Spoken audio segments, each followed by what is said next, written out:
Hello friends, பன்னீர் veg pulao என்னோடய ஸ்டைலில் எப்படி பண்ணுறதுன்னு பார்த்துடலாமா?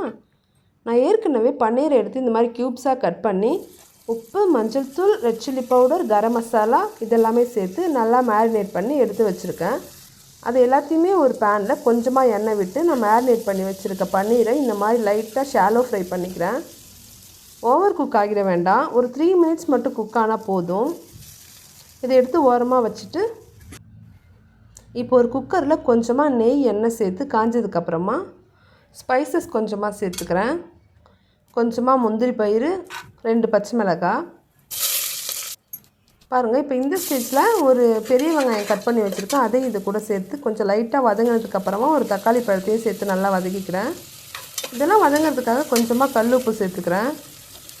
இந்த மாதிரி ஹாஃப் குக் ஆன உடனே கொஞ்சம் தாராளமாகவே இஞ்சி பூண்டு பேஸ்ட் நான் சேர்த்து நல்லா வதக்கிக்கிறேன்.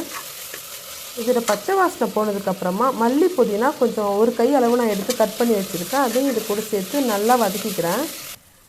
இது நல்லா வதங்கினா இதோட ஃப்ளேவர் சூப்பராக இருக்கும். இப்போ என்கிட்ட இருந்த வெஜிடபிள்ஸ் என்னென்னு பார்த்தீங்கன்னா கேரட், பீன்ஸ், பட்டாணி இதெல்லாம் நான் சேர்த்துருக்கேன். உங்கள்கிட்ட என்னென்ன வெஜிடபிள்ஸ் இருக்கோ அதை நீங்கள் சேர்த்துக்கோங்க. 2 கப் அரிசி எடுத்து 1/2 அன் ஹவருக்கு முன்னாடியே நான் ஊற வச்சுருந்தேன். இது வந்து நார்மலாக நம்ம வீட்டில் சமைக்கிற அரிசி தான். அதையும் இது கூட சேர்த்து இந்த மாதிரி கிண்டி விட்டுட்டு 2 கப்புக்கு நான் 4 கப் தண்ணி ஊற்றிருக்கேன். இதில் வேறு ஸ்பைசஸ் நான் எதுவுமே சேர்த்துக்கவே இல்லை, பச்சை மிளகாய் மட்டும்தான். இந்த மாதிரி கலக்கி விட்டுட்டு உப்பு பார்த்துக்கிட்டு குக்கர் போட்டு ஒரு 2 விசில் வச்சு நம்ம இறக்கிக்கலாம். அதுக்கப்புறமா நம்ம ஏற்கனவே ஃப்ரை பண்ணி வச்சுருக்க பன்னீரை இந்த மாதிரி போட்டு லைட்டாக கிண்டி விட்டு எடுத்துக்கலாம். அவ்வளோதான், ரெடி.